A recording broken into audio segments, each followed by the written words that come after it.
Typically, I am terrible about keeping up with new releases, what is coming out, what to get excited about. But for whatever reason, this year, or as in like the past couple of weeks, I've been really paying attention to these lists, and there are so many books that I am so excited about. So I'm doing it. I'm making an anticipated new releases video so I can tell you about all these books, and then also I have them for my own knowledge because I'm going to be trying to get these from the library as soon as they come in. Hi, my name is Sarah Freshly and welcome back to Freshly Read Books. So I haven't done an anticipated new releases video since I think like 2021. I think I did one for that year, and then I didn't do it again because I didn't read any of the books. But at the time, I just don't think I was using my library efficiently enough. I wasn't like ahead of things enough to be putting in holds on this stuff so that as soon as they got to the library, like I would be one of the first people to get the book. And that's what I've been trying to do this year. I have so many holds on my library right now, but so many for books that just haven't come out yet. And I have a few pre-orders, but I'm trying not to pre-order too much just because it's expensive. But I thought it would be fun to go through all of the books that I am super excited about. I don't know exactly how many there are, but it looks like there's a lot. So we should go ahead and get started. So we're going to start, I feel like I am a PA or something. Or no, I feel like Alex Horn because I've got my little iPad. So we're gonna go in chronological order, all of the books that we know anything about that I'm excited about. The first one comes out on January 7th. So yeah, it's out already, my bad. Still a new release to me, but this is Wake Up and Open Your Eyes by Clay McLeod Chaplin. This is a gothic horror suspense thriller. I haven't read anything from this author before, but this one just sounds so good. Noah has been losing his polite southern parents to far-right cable news for years, so when his mother leaves him a voicemail warning him that the Great Reawakening is here, he assumes it's related to one of her many conspiracy theories. But when his phone calls go unanswered, Noah makes the drive from Brooklyn to Richmond, Virginia. There, he discovers his childhood home in shambles and his parents locked in a terrifying trance-like state in front of the TV. Panicked, Noah attempts to snap them out of it. Then Noah's mother brutally attacks him. And then, like, it turns out, it's not just his parents, but this is like a thing that's happening a lot. I've got my loan in at the library, so hopefully any day now I'm gonna get that email. Next up, another one that technically came out already. It came out yesterday as I'm filming this, but this video isn't gonna go up for like another 2 weeks, so yeah, what can you do, But that is Victorian Psycho by Virginia Fato. Wait, this one says that it's expected February 4th. Okay, so it turns out if you just Google it, then like the published date says January 9th, but then on like Goodreads, Amazon, it says February 4th. So my bad. Not in chronological order anymore, and I'm only 2 books in. But the longer Winifred spends within the estate's dreary confines, and the more she learns about the perversions and pathetic preoccupations of the Pounds family, that is incredibly hard to say, the more trouble she has sticking to her plan. Whether creeping across the moonlit lawns in her undergarments, or gently tormenting the house staff, Winifred struggles at every turn to stifle the horrid compulsions of her past. I saw like quoted somewhere that this basically invokes like The Turn of the Screw, and there's another like nanny governess book. I can't remember what it is now. But it invokes those, except like the governess is actually bad. It is historical fiction, gothic, horror, sounds great. Okay, back to January. So another book, which as I'm filming this isn't out, but likely by the time this comes out, it will be out, is Witchcraft for Wayward Girls by Grady Hendrix. This is another gothic horror suspense thriller. It comes out on January 14th, if I haven't said. I've always wanted to get into Grady Hendrix because a lot of his books have just piqued my interest, but I just never have. I do own Horror Store by him now, but I haven't read it yet.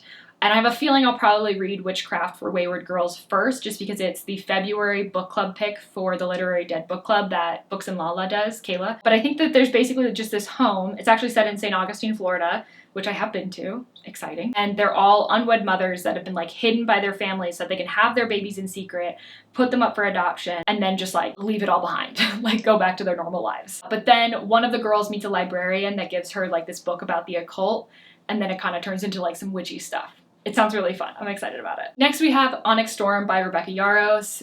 You probably heard about this one. This is the 3rd book in the Fourth Wing series. So I've read the first 2, really enjoyed them.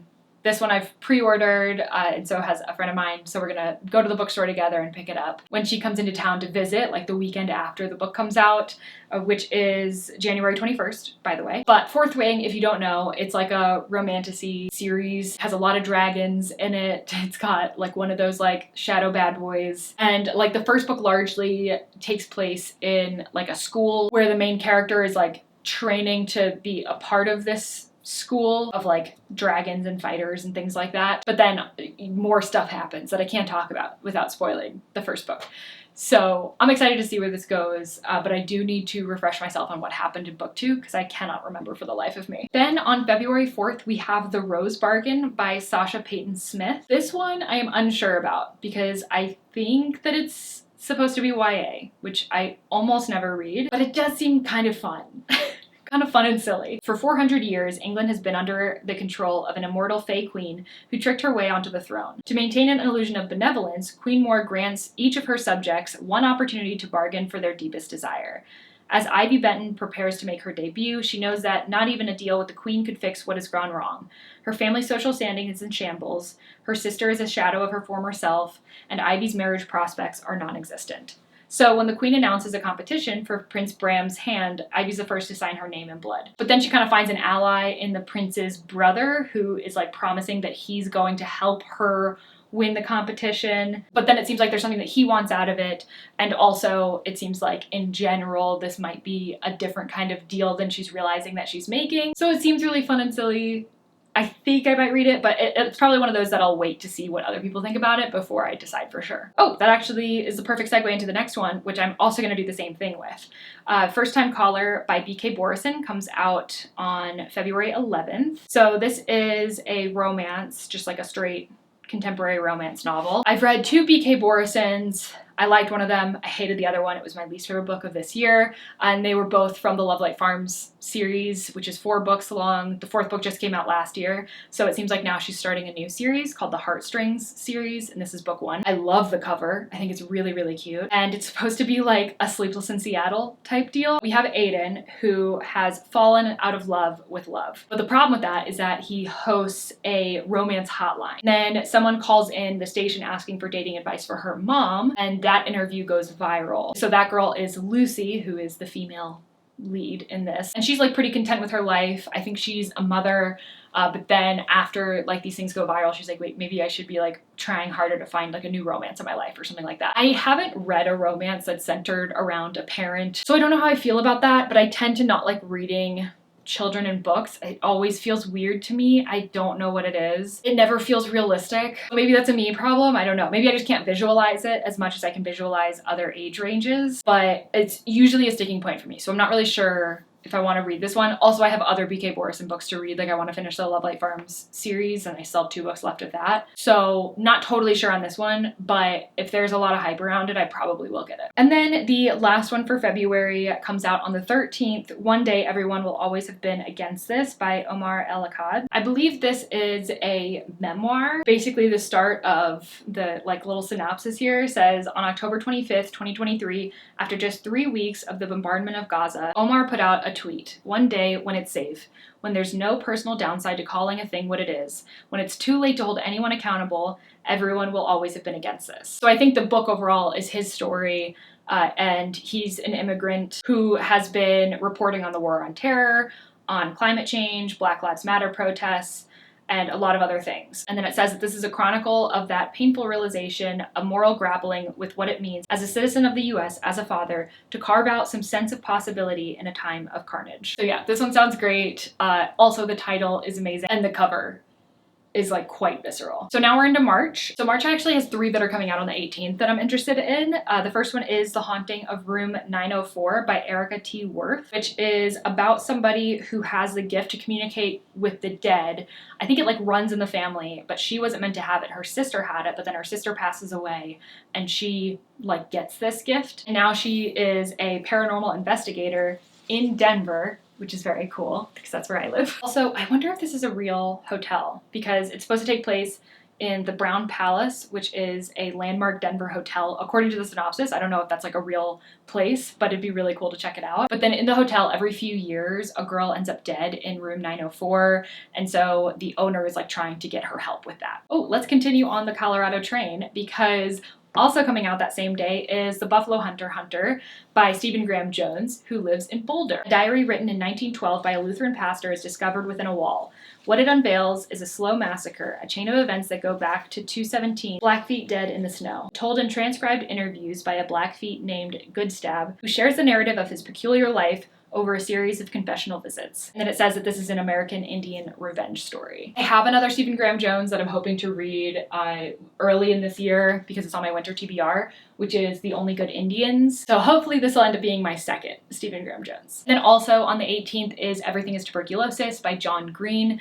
This is a nonfiction about tuberculosis. He is also going on tour for this, so I'm meeting up with a friend in Boulder, and we're gonna go see him and then also get a copy of the book, which is very exciting. And then the last March book is what I'm so excited for. It's This Book Will Bury Me by Ashley Winstead. I love Ashley Winstead. I've loved all of her thrillers. They are some of my favorite thrillers of all time. So I'm so very excited to get this one. But basically it's about a girl that gets like really into learning about like true crime, and she even has like some friends that are also kind of in that same space. And by that I mean like people that are into being like armchair detectives, that's the term for it. And then this specific crime happens that's like huge, and she's looking into it with her friends, but then they start getting like kind of close to it, and then it kind of seems like it's maybe a little bit dangerous, and then the actual book is told a year after that, when she's finally ready to actually talk about what happened. Then moving into April, the first one is Gifted and Talented by Olivia Blake. She wrote,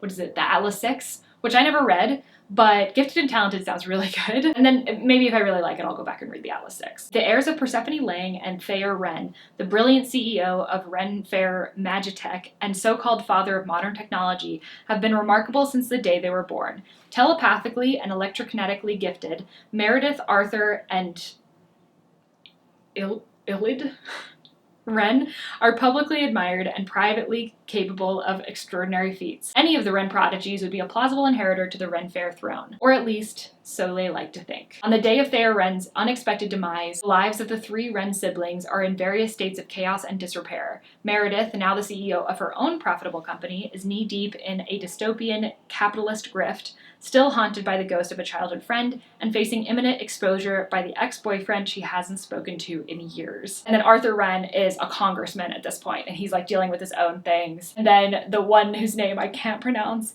Elid, I don't know, was a prima ballerina, and she got a spinal injury that ended her career. So she's like dealing with her own stuff, but then they all have to like, I think, come back together and like figure out what's gonna happen with this company and everything. And additionally, this one doesn't come out in April, but I noticed that Olivia Blake actually has another book slated for 2025 for October 21st, but it's called Girl Dinner, which is about wealthy moms and sorority girls practicing a sinister new wellness trend, which sounds so good. So actually both of her books that she has coming out this year, I'm very excited about. Then we have Happy Land by Dolan Perkins Valdez, which comes out on April 8th.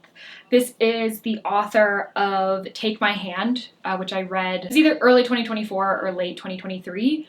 But I loved that book, so I'm very excited to read another by her. Nikki hasn't seen her grandmother in years due to a mysterious estrangement inherited from her mother. So when the elder calls out of the blue with an urgent request for Nikki to visit her in the hills of western North Carolina, Nikki hesitates only for a moment. After years of silence in her family, she's determined to learn the truth while she still can. But instead of answers about the recent past, Mother Rita tells Nikki an incredible story of a kingdom on this very mountain and of her great-great-great-grandmother, Luella, who would become its queen. This is also inspired by true events, so I don't even know, I don't know. I'm excited about it. Then we have The Influencers by Anna Marie McLemore, which is a crime fiction story that follows an influencer. She made her living basically recording her children, which she has 5 of. She has 5 daughters, and they're all mixed race. And they're all dealing with like the ramifications of the way that they grew up so publicly. But then the mother has a husband that she's like just gotten married to, but then he gets killed and also their entire mansion gets lit on fire. And so I think it's like trying to figure out what happened there. And then it's described as campy, escapist, but also an exploration of race, gender, sexuality, and class.